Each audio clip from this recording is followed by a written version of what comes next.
क्यों लाल चंदन है इतना महंगा और अनमोल? Why red sandalwood is expensive? South industry के सुपरस्टार अल्लू अर्जुन की film Pushpa the rise in दिनों धमाल मचा रही है। हर जगह अल्लू अर्जुन की एक्टिंग के चर्चे हैं, लेकिन इन सब से भी ज्यादा चर्चा में है फिल्म की स्टोरी लाइन, जो कि लाल चंदन के ऊपर बनी है। शायद आपने भी इस फिल्म के आने के बाद ही लाल चंदन के ऊपर गौर किया होगा, क्योंकि इस फिल्म से पहले बहुत कम लोग होंगे जिन्हें लाल चंदन के बारे में जानकारी होगी। लेकिन फिल्म देखने के बाद आपके मन में यह सवाल भी जरूर आया होगा कि आखिर लाल चंदन इतना महंगा क्यों है? वैसे तो चंदन की लकड़ी कॉस्मेटिक और चिकित्सीय मूल्य होने के कारण शायद ग्रह की सबसे महंगी लकड़ी है।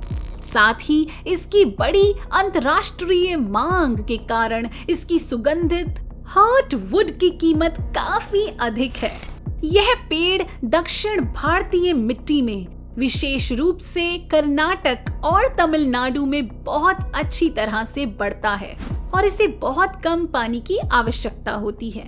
इस पेड़ के दक्षिण भारत में उगने का एक कारण यह भी है कि वहां की मिट्टी इस पेड़ की खेती के लिए बहुत अच्छी मानी जाती है।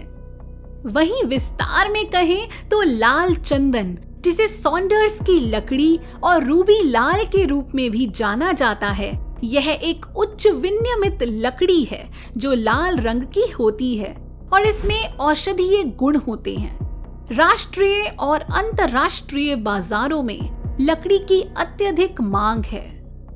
हालांकि इस लकड़ी का कानूनी निर्यात सख्ती से नियंत्रित होता है, इसलिए आंध्र प्रदेश से लकड़ी को बाहर निकालने के लिए तस्करी का एक बड़ा नेटवर्क बना है, जो पूर्वी घाट के लिए स्थानीय प्रजातियों के विलुप्त होने की धमकी दे रहा है। वास्तव में आंध्र में लाल चंदन के पेड़ों की संख्या 2 दशकों में 50% कम हो गई है। वहीं चंदन के छोटे फल तोते और कोयल जैसे पक्षियों को आकर्षित करते हैं। वहीं चंदन के पेड़ की खेती की बात करें तो कोई भी इंसान इसकी खेती कर सकता है और सिर्फ एक पेड़ से लाखों रुपए कमा सकता है। चंदन को उगाने की प्रक्रिया हमने 4 भागों में बांटी है, जिसे समझ के आप भी चंदन की खेती कर पाएंगे। पहला, इन पेड़ों को उगाना काफी आसान है।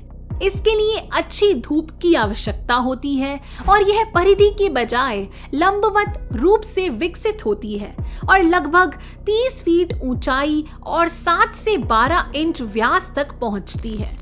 इस प्रकार यह छोटी जगहों में भी अच्छी तरह से बढ़ता है। दूसरा, पेड़ लगभग 7 साल बाद फूलना शुरू कर देता है और पेड़ के तने में 10 साल बाद सुगंधित हार्टवुड विकसित होता है। इसलिए कोई भी तस्कर 10 साल से पहले इस पेड़ को नहीं काटता है, क्योंकि बिना सुगंध के इस पेड़ का कोई महत्व नहीं है। तीसरा, चंदन के पौधों को अच्छी जल निकासी वाली मिट्टी में लगाया जाना चाहिए और पौधों को एक दिन छोड़कर पानी पिलाया जाना चाहिए। इन्हें रोज रोज पानी देने की जरूरत नहीं पड़ती और जैसे जैसे साल बीतेंगे पानी की मात्रा कम करना शुरू कर दें। चौथा, जैविक खाद को 45 दिनों में एक बार ही प्रयोग करें।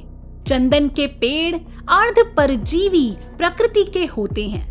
पेड़ की जड़ें आसपास की झाड़ियों और घास की जड़ों से पोषण इकट्ठा करती हैं, इसलिए इसके चारों ओर की जमीन को साफ ना करें। खेती की प्रक्रिया तो आपने समझ ही ली होगी। आइए अब जान लेते हैं कि चंदन का इस्तेमाल कहां-कहां होता है। पहला, परफ्यूम में चंदन का इस्तेमाल सबसे ज्यादा किया जाता है, क्योंकि चंदन की महक ज्यादा तेज होती है और इसकी सुगंध मन को शांति भी देती है। इस वजह से कई बड़ी बड़ी कंपनियां चंदन का इस्तेमाल परफ्यूम बनाने में करती हैं। दूसरा, आयुर्वेद में चंदन का खूब इस्तेमाल किया जाता है। चंदन ना केवल अपनी खुशबू बल्कि अपने आयुर्वेदिक गुणों के लिए भी जाना जाता है। चंदन के लेप से कई उपचार किए जाते हैं, जैसे अगर चोट लग जाए और उस पर चंदन का लेप लग जाए तो जख्म जल्दी ठीक हो जाता है, क्योंकि चंदन में एंटीबैक्टीरियल और एंटीसेप्टिक गुण होते हैं। इसी वजह से आयुर्वेद में चंदन को बहुत महत्व दिया गया है। तीसरा, ब्यूटी प्रोडक्ट्स में भी इसका इस्तेमाल किया जाता है।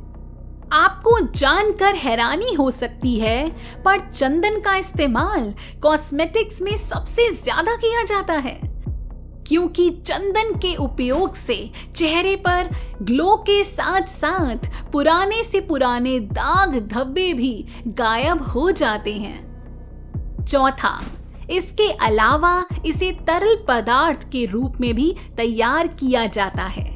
वहीं बात करें अगर कमाई की, तो चंदन के एक पेड़ से आप 5 से 6 लाख रुपए तक की कमाई कर सकते हैं। कोई भी किसान अगर 1 एकड़ में चंदन की खेती करना चाहता है तो वह 1 एकड़ में करीब 600 पौधे लगा सकता है।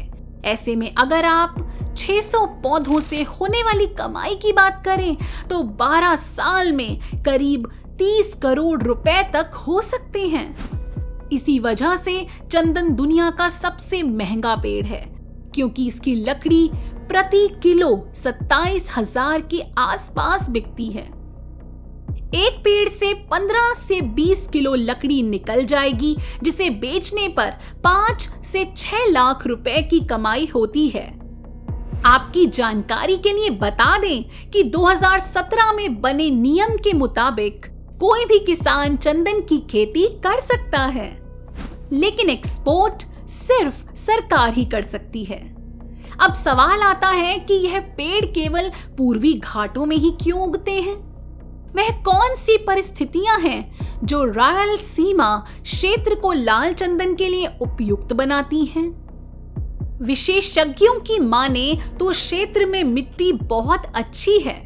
इस क्षेत्र की मिट्टी में जल सामग्री, अम्लता, वातन और पोषक तत्वों की उपलब्धता है। इस क्षेत्र की मिट्टी अद्वितीय है और इस तरह की संरचना आपको कहीं और नहीं मिलती, और इस तरह की मिट्टी में लाल चंदन की लकड़ी उगाना आसान बना देती है। तो आपको यह जानकारी कैसी लगी, हमें कमेंट करके बताएं। ऐसी ही मजेदार और रोचक जानकारी के लिए हमारे चैनल को जरूर सब्सक्राइब करें, और अगर जानकारी पसंद आई हो तो वीडियो को लाइक और शेयर करें।